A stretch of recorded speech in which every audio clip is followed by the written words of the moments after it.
Oh, there we go. I'll let out the front of it. You're good. Yeah. Hi guys, how's it? Kia ora to my kiwi whanau. Good day to everyone else, and howdy from not so hot Texas. I think the high today was like 33, 34, 31, something like that. That would be 88, 85 to the guys here in Texas. Yes. Yeah, I still use about Celsius. 30 or less. Celsius, Yeah, I'm not. I still don't understand Fahrenheit. Why does something freeze at 32? But besides the point here, good. Dallas Jackals' inaugural season is in the books. 2022 campaign. With me, I have a gentleman, also a fellow member of the Jackal Den here, the official fan club for the team. And this was just something I reached out to him to kind of do a little bit of a retrospective on the season, the things that went right, the things that went wrong, and maybe what we'd like to see going forward. So I will introduce Kibui. Introduce yourself to the people all out in the interwebs there. Well, people out there in the interwebs, my name's Kibui Butt. I've been a rugby fan for over 25 years. Learned about rugby in school, went to an Irish Catholic school. Yeah, Irish Catholic school in Nairobi, Kenya. The rugby powerhouse through Kenyan rugby in the 90s. Graduated to universities, club rugby in the US, came to America and got fat as hell. Started working. That's what happens here, guys. Started working, played some club rugby for, very briefly for the Reds and then mostly for the Quins. And have been a fan on the couch the whole time I've been in the US. And I just love everything about rugby, and we just want to see it grow. So part of the Jackal Den team with Rick Collins and Michael King, and I'm excited, and thank you for having me on the show. No worries, man. This was something that I started the channel to kind of do international, and then with the Jackals starting, it was something that I was really excited about. I was one of those people that paid my deposit, and then we didn't even get the email. Like, I think I got it on social media. It was a press release. And it was like, COVID has canceled the season. And I mean, like, honestly, I was bummed, but I was like, no, I totally understood because the logistics of it didn't make any sense at the time. Yeah. And then we finally got it. We got our first little thing of like, hey, here's your tickets, here's your seats. And it was like, wow, this is really going to happen. Did you make the trip to Austin for game one? I didn't. Okay. Rick Collins did. Rick did, yeah. Rick did, yeah. And it was just awesome to see. I was the first guy there. Wow. First footage of them walking out on the pitch, I was that guy. And it was just a great opportunity. Not necessarily the season I think anybody anticipated. Obviously the big one at the beginning was not having a coach, unable to clear a visa. There was a backlog in Australia. New Zealand had it too. Unable to get a visa, unable to make it over here. Yeah. So we didn't even have a coach from the get-go. The team, you know, you looked at the other rosters in the league and it was like, you kind of just looked at our team like, okay, we don't have, the international, like we were supposed to have, like Ian Conradi was supposed to be here, the Namibian international. He ended up going to Atlanta, I believe, or maybe he went to I'm not sure. Yeah, but he was supposed to be here. He didn't come. Yeah. And, we kind of start off with what we had in the books, which was a couple of guys from the Premiership on the front row, a guy with multiple, 300 plus caps. Chris Pannell was our captain. At the back. Yeah. At the fullback position, a guy obviously in the kind of the twilight of his career. And Henry Trinder as well, yes. We had some guys with a lot of Premiership caps, but we didn't have a whole lot of international caps. I think the first guy we brought in, Liam Murray, was probably the first one that came in with a single Canadian cap, and then eventually we got Adrian Boyson, who's been capped by Namibia and just got called up to the squad. Yeah, he's playing this week, I believe. It's next week. Qualifiers in France. So teams to watch there: Zimbabwe, Namibia, Kenya. Come on, Kenya. You could make history, man. I mean, I'm hoping they do. And another international we got late in the season, Augusto Boom, who did not play against the Scotland A team. I think he's still recovering from a broken face, apparently. But hopefully he'll get some. We'll get to see him face off against the Eagles, perhaps, man, on these World Cup qualifiers, which is going to be Yeah. A bit hard for me to kind of follow because it's like, you know, I want to see Chile make history, but I also, obviously, with us hosting the World Cup here in 2031, I'd love to see the USA Eagles qualify, obviously. Well, yeah, I think we'll be there. I'm pretty sure we'll be there. Yeah, definitely. Yeah. But like I said, not from 16 on the debut season. A couple of really close games early in the season. Round 2 and round 3 versus San Diego and on the road at San Diego. Yeah. That game kind of coming down to what a lot of games came down to. It wasn't our starting squad. It was their bench was better than our bench. So we weren't able to close the deal. And then we come back for the home opener against in-state rivals Houston. A game that came down to literally 84 minutes to them to get the winning try there and come away 38-33. Yeah. Another game memorable for the first of several red cards for winger Harry Labuskakne for Houston. I think he had 2 this year, and he kind of became like the guy, if anybody He's follows their enforcer. He plays over the edge.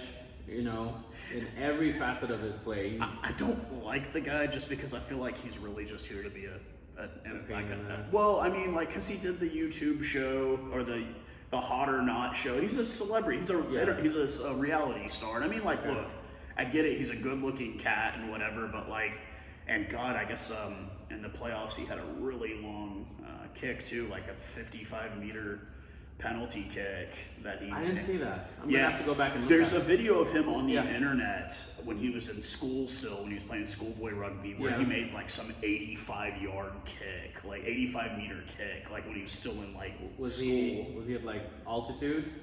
I don't. Western Cape. Okay, Western. Okay. So you know, like, but obviously those were the 2 games that we came the closest in. We had a couple of really interesting ones. I remember when Rugby New York came to visit, and it was absolutely bone-chilling cold and raining. It was miserable that day. And that was the day, I think, they just were so technically sound. And I remember we had a talk after it, and I said, you know what, at the very end of the season, I wouldn't be surprised if Rooney and the Gilgronis were there at the very end of it, just because they just had the best structure. It wasn't just helter-skelter off broken play. They had build-up, they had pack play. The lines had just the men, and they had good lines, good support play. It was interesting, I guess, to see all the teams that came and visited us. Obviously, not getting a win, but seeing some of the teams that, like, I was a bit shocked at how damn good they really were. Yeah. And some teams that, I mean, even Houston. When you looked at their roster, the amount of guys that they had on there, you're like, these guys are going to dominate, and really. They would have been the 3rd place team going into the playoffs had it not been for the bit of controversy surrounding Gilchrist and the 2 teams he owned, with them being disqualified. Which for me, I mean, I don't want to be like that guy, but it was painfully obvious from the get-go that both of those teams were violating before kickoff. Yeah, everybody could see that, and I think if you looked at the international caps that those rosters had, and I mean, like, you could say about the eventual champions, Rugby New York. Yeah. But Nihi Milner-Scudder and Waisaki Naholo weren't even playing in New Zealand before they came over, so it wasn't like guys that had big international contracts waiting. No, they came over here because they weren't playing at all. Yeah. And they think they both probably looked at NPC. They didn't even play NPC. No, they didn't play NPC last season. And it was so like I didn't feel that same way about New York, because you had like a Brazilian front rower, and you're not really seeing Brazil as another emerging nation in rugby. Yeah. But it was obvious with the Gilgronis and the Giltinis from the offset that they were finagling things. You can't have that many caps, and it's just caps and recent caps too. Yeah, it's not like they were. And I think they had. All Gilgronis had Isaac Ross, who's he's end of his career. But he's still. Yeah, I'm sure he wasn't cheap. Yeah, you know? Or like if you looked at who we never actually saw play for the Gilgronis, which was Matt Gateau. We never actually got to see him this year, but like one of my personal favorites, being a Wallaby fan. Yeah, we'll get to that a little bit later in the cast. But obviously, so we had the high times. The low times for me definitely had to go down to round 13 and 14. 74-7 shellacking in Seattle, at Seattle. And then We get blanked for the first time all season in Toronto, a game that I had wanted to go to. Unfortunately, with airline costs, everything got really expensive. Yeah. So I could not go back to the Six or T-Dot or whatever you guys want to call it. And that was a bit. I'm kind of glad that I did not make that trip, just because that would have been a bit of a you know, it would be painful. Yeah, It's painful. but then we come back home for the last couple of games, and we have LA come and Utah come, and we saw something in those last two games, and I mean, we all brought it up with each other. We saw defense. 36 minutes for LA to score, 34 minutes for Utah to finally get on the board. Yeah. We saw defense in the first half, but we also saw a lot of new faces in those last couple of games too. We saw Louis Satama joining the squad. We saw Roderick Waters coming in at wing. We saw DP, who's our Fijian. These were like local. Yeah. He was a local development player. Yeah. A bit out of shape, but definitely like you saw the difference when those guys came on the field. You saw the difference with Roderick Waters because they wanted to keep the ball away from him. Yeah. And another guy that really impressed me there in the end stretch was Chris Pannell. He really became like, you saw him really take the leadership role and really lead by example, whether it was making kicks, whether it was basically covering fly half and fullback at the same time in a game. In and shifting out. And it was like you got to see the veteran. That's the difference between a younger guy and a veteran, was that he was able to figure out a way to do that. And I think for me, Pannell was, the first 4 or 5 games before his injury, he was really good. It's just that when you don't have that synergy with your backline players, it's hard to know how hard to run off him. Like once you've played with him like for a season or so, you'll know. If you recall, there would be times when he'd make a half line break and he'd have his hands free, looking for someone. And there's to nobody. There was no support. There was no support. And so I think him coming back this season, there's some continuity. If they can get a coach early, which they have to do, which we'll talk about later, and then get the right people, then they can build that relationship, and then you'll have those half line breaks come through. And we've seen them. The second they make that first break, a try's on. Right? Yeah. And you saw a couple of the guys, and we'll get to that a little bit later. Yeah. Like I said, guys that like really showed really good sights of brilliance, and then even guys like I said they brought on later on in the season, guys like Hayden Hill, local Dallas Reds player who scored a try in his first game and second game. Yep. Like he was an offensive explosion that he had one disallowed in the third game. Right? Yeah, and it was like, and I remember that second game, Pannell was kind of like the catalyst to him scoring the tries. Like he was getting the boots off, and it was like you saw it. It was just at the end. It was just maybe a bit of a bridge too far for us to try to make any major changes that late in the season. But obviously, he brought up the coaching situation. Elaine Vassie stepping back even from her general managing duties. She has left the organization, and that leaves a big hole to fill by getting a skipper for the squad. And I think. He's a Wallabies guy, I'm a Springboks guy. I would love to have a South African coach, but really I would just like to have a coach come in that's got a fair amount of top level experience, some premiership coaching experience, like Alan Clark, who eventually was with Seattle. I mean, we had a good coach, and then he decided to stay with Seattle. What's that? To ditch us. Yeah, to ditch us. But like, I'd like to see us get like a decent level coach. Like, I don't know with you. I mean, is that what we want? Somebody that's coached at that top level, you reckon, right? I want somebody who's coached at a consistent level, whether it's NPC or, we're not going to get a super rugby coach. No. Somebody who's coached NPC, or even like the lower ends of a premiership side, or even was like it the RFU? Is that the just below? The just below the But somebody who has pedigree, somebody who's going to get a visa approved. We don't want to be sitting here in August. There has to be a coach and a GM by the time the draft comes, because they're going to build a squad. There's no point in drafting players or building a squad when you don't have the people who are going to run it, and maybe they don't want those players, or they can't get the best out of those players. Yeah, I think it's definitely something we need to be addressed. It's about to be July. I'd like to have something by mid-July. End of this month. Yeah, definitely. Latest. At the latest. Yeah. End of July, we need to have at least some kind of idea of what we're moving on to. Yeah. And then, obviously, first season, I remember opening home opener, the concession lines, the queues that were long as. It was, obviously, it was a stadium designed for baseball, now converted for American football and soccer, as they call it here. Yeah. And it was obviously a bit of a learning experience. The thing that I have to statistic about MLR is rugby is a sport that you need real grass.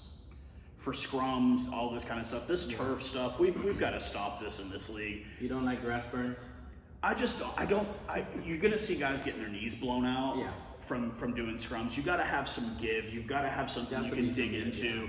We saw it when Rugby New York came and visited. It was a wet pitch, and it was like you couldn't scrum in that because everybody's just sliding everywhere.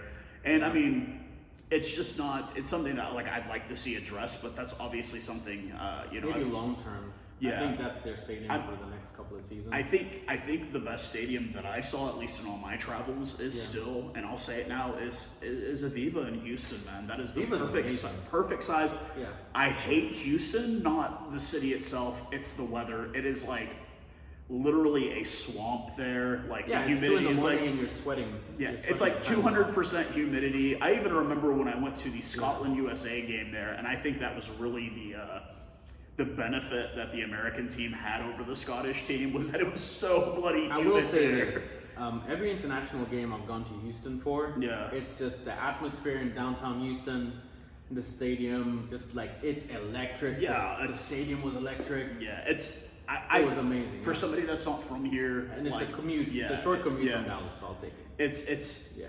I always was under the general belief that Dallas and Houston were comparable, and said no. Houston is way bigger than Dallas, as far as the city size. You can take an hour from north to south, and with no traffic. But it's also just a very international city. You have a huge Asian population, African population. You have everything. Houston is the 4th largest city in America, and it feels like it when you're there.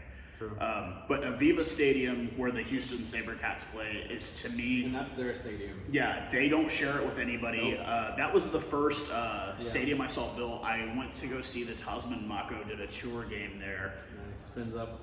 Oh, man, yeah. Unfortunately, none of the big names made the trip for them. But it was like, I walked in, I saw the stadium, and I wanted to cry because it was like a pristine pitch, natural grass. Yeah. Big enough to where if they wanted to expand, they can expand however much they want. Mm-hmm. And I mean, obviously, you're not going to have that in every city. I know originally they had talked about putting a stadium in Reverchon Park, just north of American Airlines Center, where the little baseball field is. Unless Mark Cuban comes in with his money, it's not going to happen. It's not going to happen. So, but that's something I'd like the league to kind of maybe look at forward, because the only natural grass fields I saw were Houston, Austin, LA at the Coliseum. That was real grass. That was so soft too. Yeah. And I think that's it for the entire league, man. The rest is turf. New England, I think, might be grass, but I know Toronto is turf. Yeah. Seattle is turf. ATL is turf. Yeah. New Orleans is an old baseball stadium. The Shrine on Airline. So those are quick tracks. Yeah. It'll be a quick game, but like you said, for somebody who's scrummaging and the chance of you getting your leg just like trapped in there and like an ACL or MCL it's really high. It's just not something that maybe going forward as the league progresses, it's kind of the same thing with Major League Soccer. I know when it started in its infancy in this country, they were playing in a lot of high school stadiums too. And now, all the MLS teams all have their own stadiums, I believe, at this point. We're not too far from where Dallas plays here. FC Dallas is, maybe a 20-minute drive from here? It's 15 minutes, Yeah, just right down the road. So, not a bad idea. I kind of was hoping that would be the stadium, but then realizing the seasons come together and they're not going to want to play on a torn-up field. FC Dallas...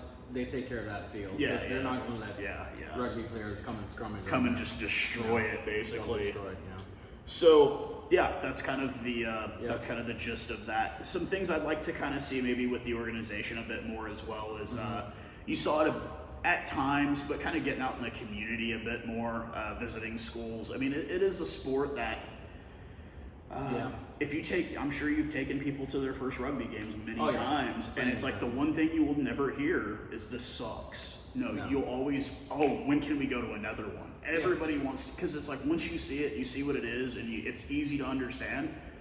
You want to go back. It's just a very exciting. It's not, let's go to a commercial break every 4 minutes. You know, it's very different from football. Yeah, you're engaged the whole time. Yeah, you have to, and you have to pay attention because there's a lot of different things happening the whole game. And I mean, like even when you're paying attention to the ball, look away from the ball because there's going to be stuff you're going to see guys setting up and doing that kind of thing in the back. And it's a game that it's one really cool thing at the Jackals games.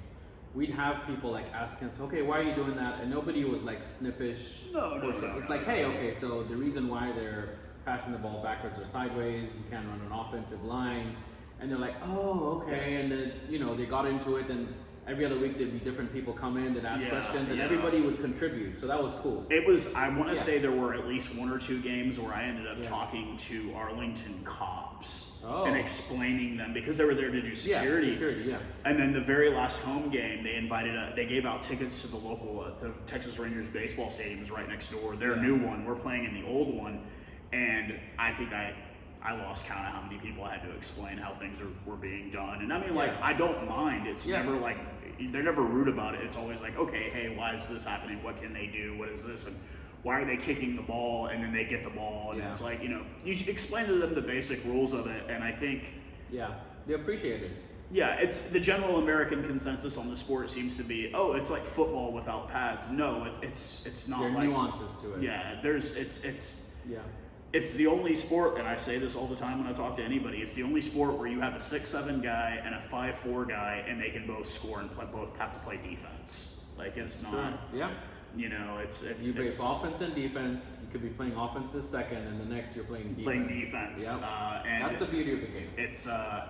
And then you have people that are absolutely bonkers, the guys that like to get in the scrums, because I think you've got to be totally not all right in the head if you're down for sticking your head in a dark hole and shoving as hard as you can. They call it the dark arts for a reason, right? Yes, it is the dark arts of the scrum. Yeah. So, with that being said, we look to the draft. Obviously, we need a coach, but what are the needs that you think that need to be filled the most in the draft? In the pack, we need an absolutely dominant tight head. That's the first thing for me. Yes. And then a dominant tight head lock. If we have that spine, because we're good. I think our back row for the most part, I'll leave that alone. Yeah. I'll come back to our flankers and our number 8, I didn't think we had a whole lot of issues in the season with that. It was our front row and it was our locks. I mean, it was, we had locks. I mean, Bronson Tellis was a lock. Leonard but I think. But he had the size of a flanker. Tellis should be a flanker. Yes. He should be our 6. He had the mobility. But he's big and strong enough. Yeah, to play along. He's a little short to be like a world class size. Yeah. But he was big and strong enough to kind of pinch hit, right? Yeah. So I think Tellis, which he's a back rower for me. He should be. And I think number 1, tight head lock, tight head prop. Those are the 2 things that we need desperately. Because that's where we collapsed, it seemed, in every That's where we struggle the most. He's still really young. Tommy Medeiros is still so young. Mr. Pizza, as I called him. Yeah. Happiest tight head in the world. We had a lot of youth. We did have some experience. Obviously, the 2 premiership guys that we had on the front row were Bowers and Frings. No, Murray. Yeah. And when they came in, it was kind of like, okay, we'll be with, and then you realize they were a bit out of shape. And it was also a learning curve a bit because they never played rugby in this league.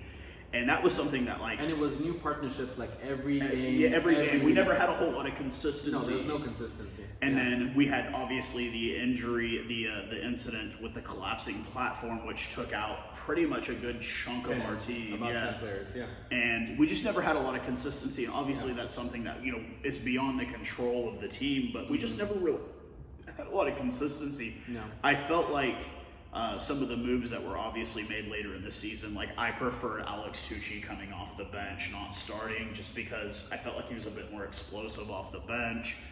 But give him a good 30, 35. Yeah, and that was, finish strong. It was also he was coming back from an injury too. True. So Tommy Medeiros played most of the season with a broken finger. Yeah. Like I don't know how he was holding his bind up. Yeah.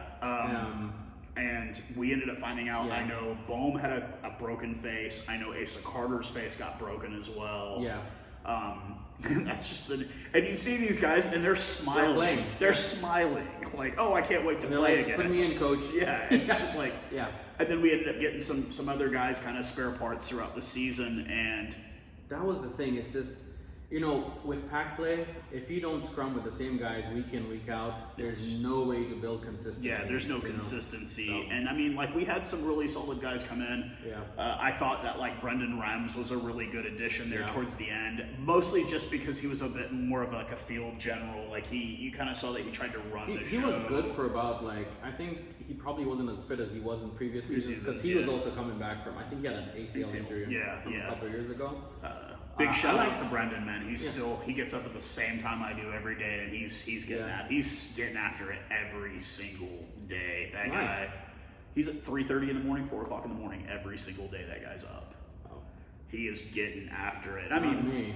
Yeah, and just exciting, great guy. But that was definitely front. I agree, front row and a lock. We definitely need to address those needs in the draft coming up. And I don't know because tight head is so much more technical. Yeah. So I don't know if maybe Medeiros moves over because I know he's a tight head, but we'll see what happens with that. But that's for me in the pack. In the back line, I think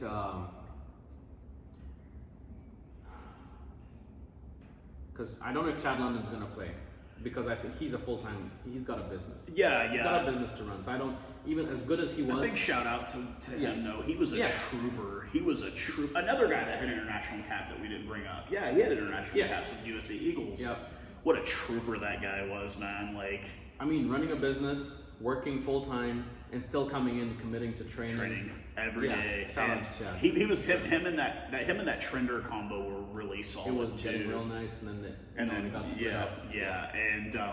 I enjoyed. I had met him a few times throughout the season. He was one of the nicest guys too, because he was also a guy in his 30s. He's a grown man, so it was you had some of those guys on the team. You had those guys that were older guys that were still just chasing down the dream. And I tip my hat to those guys because it's I get it, man. I wish I could still chase after mine. And in my mind, if I just lose some weight, I hit the ice. I can crack the Avs roster next season. We'll repeat, guys. We'll win another Stanley Cup. I don't need any power play time or penalty kill. Just put me out there on the ice for 3 or 4 shifts, and we'll get it going. The fact of the matter is that's never going to happen. But you tip your hat to those guys that make it into their elder years and are still kind of chasing down the dream. And we had quite a few of those. And they literally begged him because we needed him. Yeah, and he was a really cool guy. Came here from South Africa, Johannesburg. He's a Joburg guy. Went to chiropractic school in Iowa and played rugby, and that's kind of how he's made his. I know he's a chiropractor. I don't know where he went to school. Iowa, some school in Iowa that I'd never heard of, but much like Life University there in Atlanta, Georgia. Nothing. First time I saw live when they came to play the Quins 10 years ago. Oh wow! You saw them play live. Wow. Well, yeah. So because Quins looked like we had a good season, we had a good team. That was just after the Super League. I think it was the last year of the Super League. Okay. And they came off a 13-hour bus ride from ATL. So I was thinking, 13-hour bus ride. These guys are done. We're gonna run them over. And these guys walked off. Were you playing for the Quins at the time? I was playing, but I was second. Okay. Then they stepped off the bus, and I was like, holy shit. These guys are the props look like fucking flankers, but they're 5'10", big flankers, no body fat, tight shirts. I remember seeing their tight head had long hair till here. Yeah. His shirt was bulging, shoulders. He had his arm wrapped up, and I said, "Fuck, we're in trouble." Oh man. And I'm telling you, they ran us roughshod. Anyway, that reminds me of the Rick Collins and the Denver Barbarians story. We got destroyed by them. I was like, wow. It was a 10-point game, but they had a bunch of guys who moved up into the U.S. team. Their current coach, I can't remember his name, fullback. Anyway. Yeah, so now we get to the part that like I was the most excited about. Usually anybody that doesn't follow this league, any of my North American followers, this is your first season maybe doing it. Typically in an off season, I tried to count how many guys that we had dressed this year. I think it was like in the 50. It was a 50 something. I had like low to mid 40s is what I had. But typically, unlike in the NFL, NBA, NHL, you usually only bring back 10, maybe 13 guys. Austin, I think, had like...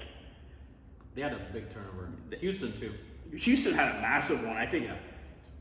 Pause real quick. Congratulations, Sam Windsor. He was a Houston SaberCat the whole time. He goes to Rugby New York, gets a drop goal in the championship. Yeah.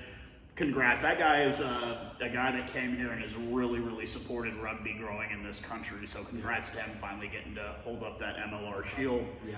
But yeah, huge turnover in Houston. Austin kept pieces. LA had a bit. But so typically, honestly, anywhere from 10 to as many as 12, maybe 13 guys will come back. I set the rules at 12 returners, 1 veteran returner, and then I picked 4 guys that I would put on the developmental squad. And these are current guys that played this season for the team. So if your name doesn't get called, don't take it personally or anything like that. It was just like some of these guys that I really want to see back. And then there were guys that were like, if you come back, cool, I'll welcome you, and don't take it personally. It was just guys that I felt personally would be good pieces to build around growing into the next season. But since you are my guest, I will let you go first with your list, man. Because I'm curious to see what yours is. Let's see how close we match, right? Yeah, I'm wondering here. Okay. So, I went 6 and 6. Okay. So, Conrado, of course. He was, for me, our most consistent player, or at least the best player when he played, right? We match. All right. Bronson, for me, he was he was my MVP of the season. Just mine as well, Bronson. I told you that, man. Just because he was a workhorse. God, he played just about every game. I think he missed. They gave him a break for the last game or so. But like every game he played, he just absolutely brought the heat. And I think when we move him to 6 next season, when we get a real lock, we're going to see some Bronson talent. So for me, yeah, it's going to be nice. It'll definitely be. Alex Tucci. I did not have him. Boyson. I did not have him. Holla. Yes, I do have Ciale. And this was my. This is out of left field. He only played like a few minutes in one game, but Aaron Cummings. I did not have him. Yeah, I do remember. Aaron Cummings, for you guys who don't know, he's played for USA Sevens. Okay. He's part of the roster in the pool. So if he gets pulled into the roster, it is what it is. But that guy, he's wiry, he's quick. So he's a line-out jumper. He can be in the line-out. Yeah. He's exceptionally quick. Well, obviously playing sevens, you have to be. But he also hits with the kind of ferocity that you don't expect for someone of his size. Okay. So for me, he's a guy who can play pinch at like maybe 7 or 8. Okay. He can cover 2 or 3 positions. I like him. So if he doesn't get called up, that's my last guy in the pack. Okay. The line, Carlo Denison. Yeah. Carlson. I've got him. Roderick Waters. I did not get Roderick. I like Kyle Hodgson. Not him. Did not pick him either. Yeah. Alejandro Torres. Yes, definitely got him. Okay. We didn't get to see a lot of him either, but when we did, he's phenomenal. He could kick really phenomenal. Well. He's technical. He's vicious. Yeah. Argentinians tackle and there's another culture. They're notorious for it. Exactly. They're notorious for it. Okay. And another one out of left field. Mm-hmm. Christian James, the wing. I know he's seasoned. He's played several seasons. But for me, we don't have a person who can feel the ball the way he does and run it back. Yeah. And I agree. So he has all those tangibles that I want in a winger. Okay. So that's my 12. Okay. Did you pick a veteran and developmental players? No. Pannell is your veteran? Because he still has it. Okay. I think he still has another good season or 2.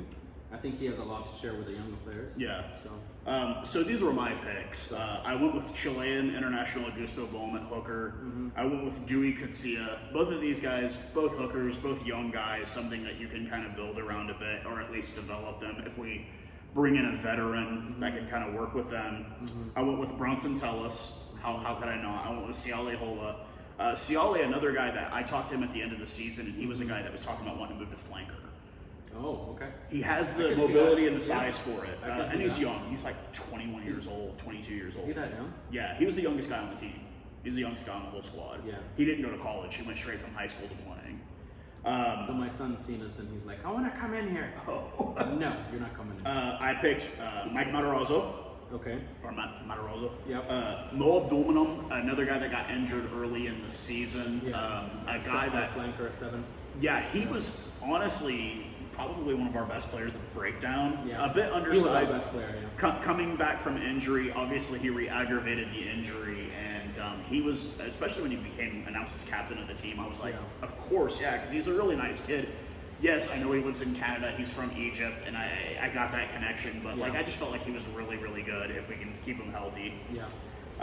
Camarado Aurora, of course, Carlo Denason.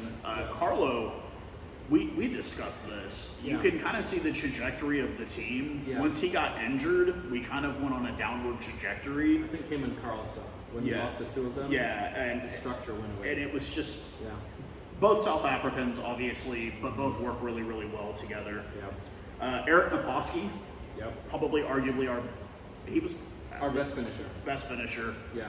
Another guy that was just, really, really fast, good kid. Yeah. Everything. Louis Satama. Yes. Actually, you know what? I remember saying we have to do everything we can to keep Satama. We'll see what happens there. So I'm perfectly fine. He was that try, whenever he picked off that pass, did the try and ran it in against LA was beautiful. And my last one was Alejandro Torres. My veteran returner that I'd like to see come back was a gentleman that unfortunately got injured in the collapse scaffolding or whatever it was. Was Henry Trinder. I really thought Trinder was really, really reliable at center. Obviously, the combination of him and the veteran Chad London, which God, who would have thought that? Who would have thought those two guys together at their age? No disrespect, I'm an older dude, we're older dudes too, but God, they were like absolutely lights out as a combo at center, man. It was like, I did not expect that. Because they were both older guys, and it was like, no, together they were really, really good. They gave Naps the space out wide because, when you're so good in the middle, in those tight spaces, everybody's kind of shifting in, so Naps was always given that extra space to run. Like Aaron Gray was given that space to run. Yeah, definitely. And then even with whenever they put Campbell Johnstone in at center with him, Trinder and London made whoever they were with better. And that's great. I did a couple of developmental guys that I would like to see. If they're not going to be playing for the Jackals every week, that's another thing I wanted to bring up. Houston has Rugby HTX. Austin has the Austin Blacks. That's something else that I think we really need to figure out here as an organization. We need to have one developmental side and stick to it. Whether it be the Reds, whether it be the Harlequins, whether it be Grand Prairie or whatever, they need to create their own side and leave the Reds, Harlequins, and Grand Prairie alone. You think so? I think they do need to. Yeah. Okay. So. He's obviously a little bit more with the local. And I haven't been on the local scene much. I've literally I stepped away from rugby 7-8 years ago. Young kids, but I think the way to go is to get our own developmental side. You have your own developmental side, and then they play touring games or whatever with Austin, Rugby HTX. Even if it's local, even if it's playing the Reds, again, D1 champions. The best team in the country. So the 4 players that I pulled from there, and actually 2 of them were already playing on those sides, which was Deke, the Fijian, and Hayden Hill. God, what a treat it was, and it sucked that we couldn't bring him back because he would have lost his eligibility to go and play for the champions with the Reds.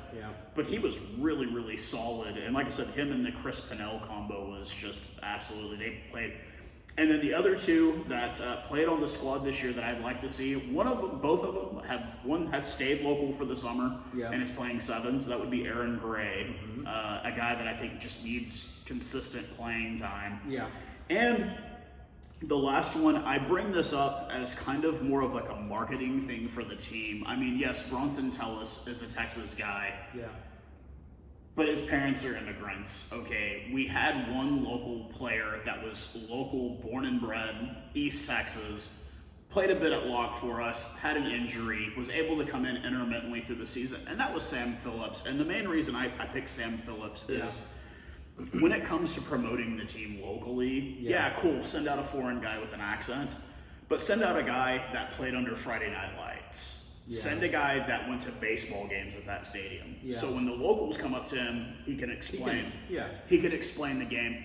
And also give him some time to develop. You get him on a decent local side, he's going to get better. He's going to get nothing but better.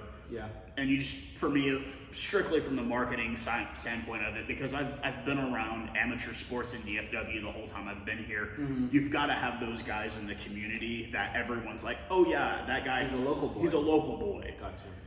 You always kind of hold on to that. So that was what I basically, that was the gist of it, man. That was what we decided to keep. It was some interesting selections from both of us. So mine was almost as close as yours. Good. 1, 2, 3, 4, 5, 6. 6 picks, man. Yeah.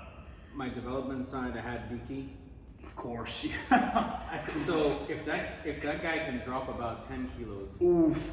He's going to be vicious. 10 kilos. if he can drop about 10 kilos this offseason, that's our starting 12. No question. Yeah, 100%. 100%. He's got the size. He's got the soft hands. He's got soft hands for a big boy. He's got quick cuts. Work a bit defensively is what I would also say. Yeah, he was missing some tackles, but it was his first professional game. I think it was also just that step up, which a couple of games. He would have been fine. The second guy that I had was also a first center. So, Jake Campy from the Reds. Oh, wow, yeah. So, I watched a couple of games, and I've watched him like on those grainy Lake Highlands videos. He's so technical. Yeah. He's physical, good lines. He ran well with Blake Bolton throughout the season, so I like him too. Okay. Hayden Hill. We both had that, Hayden Hill because he's fearless. I saw the cross-cover tackle that he made. I can't remember who he made it on, but he came across and laid the guy out. And you want a guy like that. He's fit. So I think he'd be a good dev player. Yeah. And I'm not a homer, but Matt Frings, the work that he does in the loose. Yes. If he can just get his line-out timing down, that was the thing that just killed him, right? Yeah. If he can get his line-out timing down, and line-outs are him, it's you, the lifter, and you got to get everything right, and the calls. Yeah, the hooker, you've got to be all on the same page. So somebody has to get to the point where they take possession of making the calls. Yeah. If he figures that out, he'd be my fourth development player. Oh, all good picks, man. Yeah, great picks, man. Yeah. So, with that being said, we look forward to next season. Season tickets already on sale. Get your deposits in, get everything. Before the 30th. Yeah, and we will see you guys out at the stadium. Now for the last thing that we got to bring up for our North American followers, or maybe new to the sport, is the greatest time of year for any rugby fan, other than when the Rugby World Cup happens, is the international test season, folks. Yes. This is when you get to see all the biggest and best against each other. Obviously, I will be covering the Wales trip to South Africa to play my beloved Springboks. We've got a limping English squad. I'd say limping, but they beat the Springboks in the last game of the international season last year. But definitely a lot of question marks for Eddie Jones heading into what I believe is a rising Wallabies squad. Dave Rennie has got them on the right path. Quade Cooper, I hate Quade Santini Cooper. You guys will hear me. I hate that man. He is a Kiwi. He's not an Aussie. But a master stroke. Just for you. Yeah. And do the kick. God. A master stroke by Dave Rennie, bringing him onto the side. They need the experience. Yeah, James O'Connor, not a bad guy, but I think with a guy like Quade Cooper, especially knowing that this is his last run in a World Cup, this is it for him. He's not going to have another run. Yeah. And Dave Rennie, picking up a program that had been doing really well under Michael Chica, and then he got him as far as he could, and then they went back to mediocrity. They had just kind of dipped. He lost them the last season or so. I feel for the Wallabies because they are across the ditch from the All Blacks, who have dominated the Bledisloe Cup for damn near 20 years now. Not since Kefu. Yeah, it's not since that Kefu try. Yeah, it's. I don't like the Wallabies because I'm a Springbok supporter, but like I like to see the Southern Hemisphere dominate in the sport outside of the USA Eagles, which is my local side. Yep. But I thought Mario Ledesma did a hell of a job at Argentina, and then COVID killed that. Yeah. I mean, the Jaguares had made a Super Rugby final. Yeah. They lost to the Crusaders, who... Again, it's the Crusaders. I mean, come on, they're like basically the best sports franchise in the world. Calling it. Razor Robinson has built... He has taken boys and turned them into All Blacks on that team, and... I really think this is going to be a really good international test. I wonder. I'm not too worried about us in Wales. Scotland will be at Argentina. That's going to be an interesting view. That should be a seesaw. Because Scotland's on the rise. Yeah, with all those South Africans that they brought in. Naturalization's a beautiful thing. Right? And then you've got England kind of limping into Australia land, but they always get up for the Wallabies. Always. I think the Wallabies handle them. I think they go 3-0. I think the first 2 games will be tight. Will be very tight. And the last one should be a blowout. And then the real kicker is going to be Ireland, who's had the All Blacks numbers for the last 3 or 4 years now. I think this is going to show you that Ian Foster is not the right coach for them.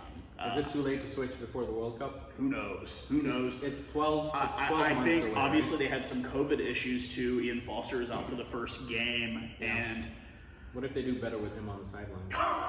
That'd be crazy.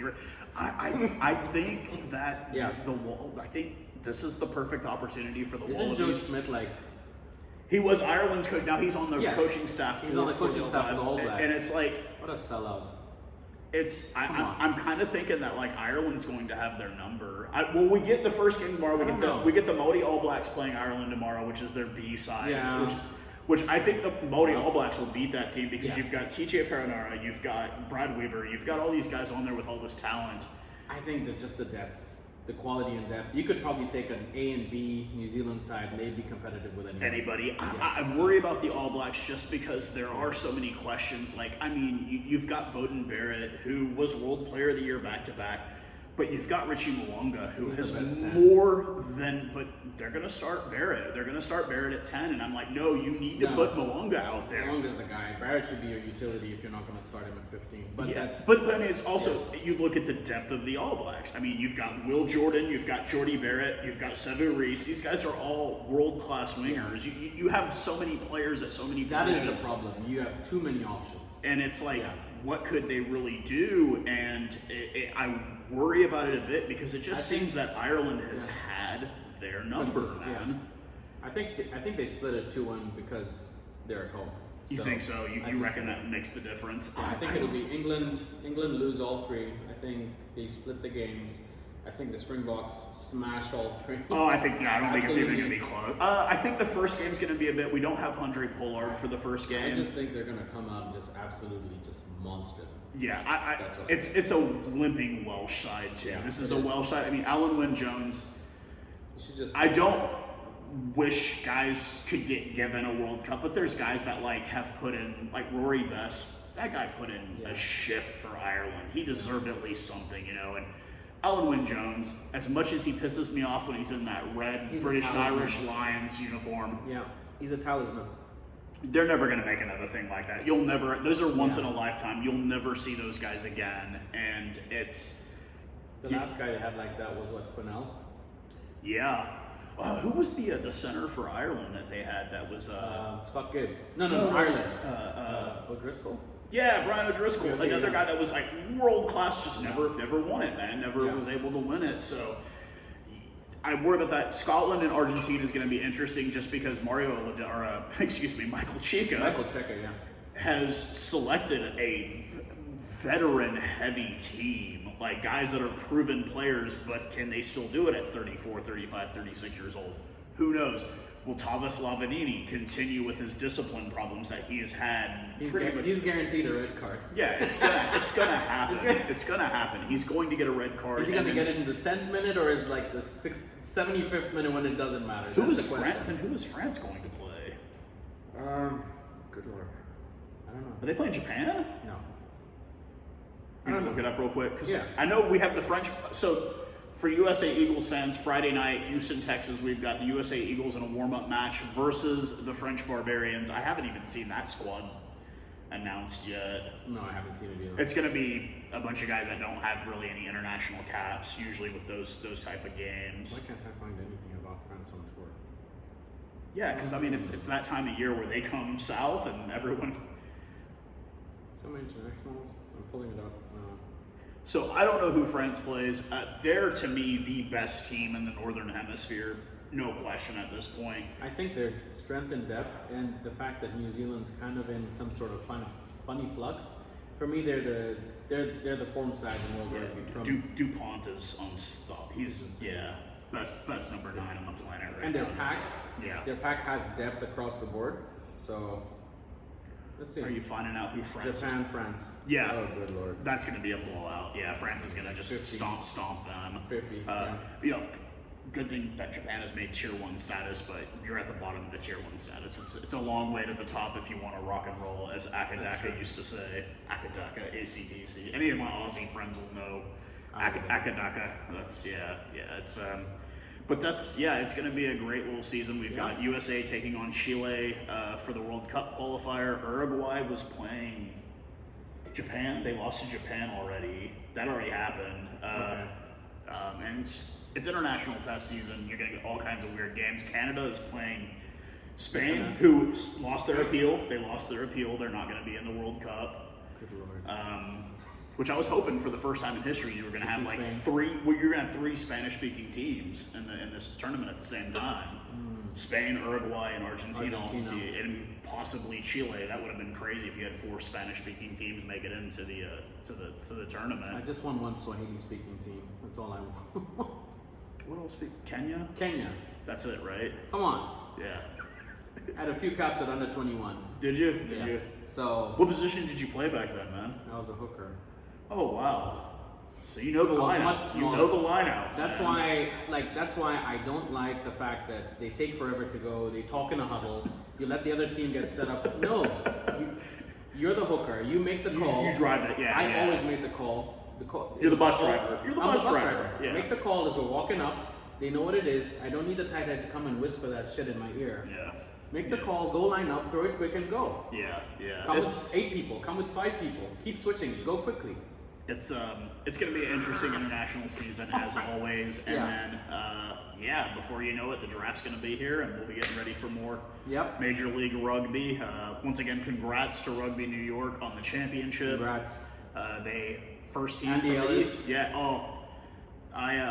When he came for that trip, we chit-chatted a bit. I made a meme of him, and him and his wife liked the meme on Instagram. It was how it started. It's him on the field at Choctaw, and how it ended. It's him with the shield in his hand, and I'm just like, yeah, man, like, because Andy, he went on New Zealand TV the prior season. And talked highly of the league, and it was like, that's what we're going to need to grow this league. We're going to need those veteran names. I mean, we saw the rumors of Quade Santini Cooper coming to our shores in this country. How they let a terrorist of that level even come across these sacred borders is beyond me. A savior. No.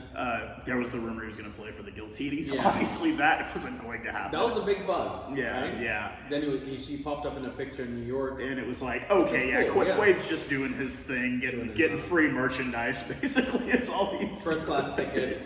And free merchandise to every team he goes and visits. But it's like, we're going to need that going forward, I think, to grow this sport. It's not, and you saw it with Major League Soccer as well. You had David Beckham come over here at the twilight of his career. We had Zoltan come over here for a season and completely destroy the league. Abused everyone. Did he have a hat trick in his first game? Yeah, and anyway, anyway. Yeah. He's still a big name, winning stuff in Europe. Yeah. But he helped build a profile for sure. Yeah, we're going to need that for this sport to grow in this country. So anybody that's international and you feel like coming over and hanging out, it's a great place. We've both made this our home. It's a great place to live, and it's a great place to experience because there's nothing like, I'd say America, but really, honestly, there's nothing like Texas, man. This is the best place. It's totally... DFW. the summers are brutal, but when the summer is over, the today. weather's perfect, and you can always have a good cold beer. You can cook out pretty much year round, and you can walk around in shorts pretty much year round. That's right. With that being said, Cool. thank you for meeting up with me, man. It's been a real pleasure. Thank you for having me on. I appreciate it. I'll see you at the draft party, man. We'll do this again. Cheers. Cheers, brother. Let's see if this is gonna stop.